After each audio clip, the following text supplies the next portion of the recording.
அனைவருக்குமே வணக்கம். சற்று முன் கிடைத்திருக்கக்கூடிய ஒரு மிக மிக முக்கியமான செய்தி ஒன்று வெளியாகியுள்ளது. சற்று முன் தமிழகத்தில் புதிய ஆளுநர் போட்ட கையெழுத்து, முதல்வர் ஸ்டாலின் சிறையில் அடைப்பு, இது மாதிரி செய்திகள் வெளியாக இருக்கு. இப்போ பார்த்தீங்கன்னா தமிழகத்தில் நடக்கக்கூடிய சம்பவங்களை பார்த்தாவே அனைவருக்குமே பார்த்தீங்கன்னா ஒரு பெரும் அதிர்ச்சியும் பெரும் பரபரப்பை ஏற்படுத்தக்கூடிய அளவுக்கு தான் திமுகவுடைய ஆட்சி பார்த்தீங்கன்னா ஒரு கெடுகட்ட ஆட்சியாக வந்திருக்கக்கூடிய நிலை உருவாகி இருக்கு இல்லையா. ஸோ வரலாற்றிலே முதல் முறையாக பார்த்தீங்க அப்படின்னா டாஸ்மாக் உடைய நிறுவனத்தில் ரைடுகள் நடந்தது. இந்த ரைடின் அடிப்படையில் திமுகவுடைய தலைமையும் இது வரைக்குமே 1000 கோடிக்கு மேலே மெகா ஊழல் இந்த நிறுவனத்தில் நடந்திருக்கு அப்படின்ற மாதிரி கட்டாயமாக அமலாக்கத்துறையும் பார்த்தீங்கன்னா இதற்கு தகுந்த ஆதாரங்களும் வெளியிட்டாங்க. இது உண்மையாகவே தெரிகிறது. இருந்தாலுமே பார்த்தீங்கன்னா அமைச்சரும் கைதாகலை. ஸோ அதே மாதிரி முதல்வர் ஸ்டாலின் எந்த ஒரு நடவடிக்கையும் எடுக்காத பார்த்தீங்கன்னா அமலாக்கத்துறையும் வேடிக்கை பார்க்குது. சொல்ல திமுகவுடைய அரசும் பார்த்தீங்கன்னா பாஜகவுடைய அரசும் எதிர்பார்த்துட்டு இருக்கக்கூடிய நிலை இப்போ பார்த்தீங்கன்னா உருவாகியிருக்கு. இந்த நிலையில் தான் எதிர்கட்சி தலைவர்கள் சீமான் அவர்கள் பார்த்தீங்கன்னா அதிரடியாக களத்தில் இறங்கியிருக்காங்க.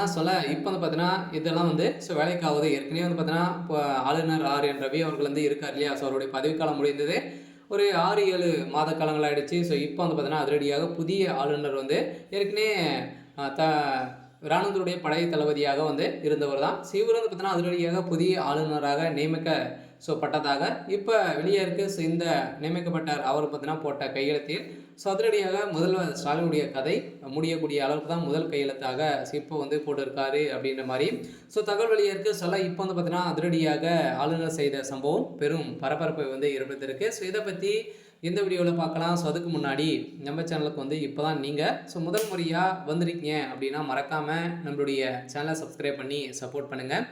வாங்க வீடியோக்குள்ளே போகலாம். பார்த்தீங்கன்னா தமிழகத்தில் ஏற்கனவே இந்த டாஸ்மாக் உடைய நிறுவனத்தில் நடந்த ஊழலின் அடிப்படையில் பார்த்தீங்கன்னா அதிரடியாக வெளிச்சம் போட்டு காட்டக்கூடிய அளவுக்கு தான் இப்போ மெகா ஊழல் நடந்திருக்கு இல்லையா. 1000 கோடி இப்போ பார்த்தீங்கன்னா ஒரு வருடத்திலே 1000 கோடிக்கு மேலே இந்த நிறுவனத்தில் நடந்திருக்கு.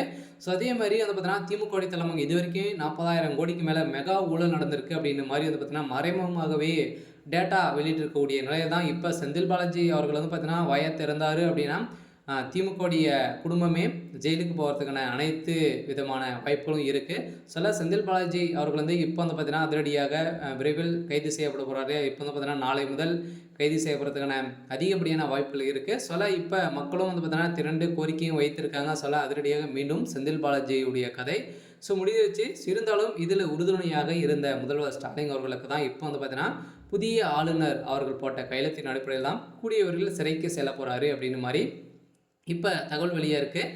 இருந்தாலுமே திமுகவுடைய தலைமுகம் சட்ட ஒழுங்கை மீறி தான் இப்போ அப்பாற்பட்டு நடந்துட்டு வருது.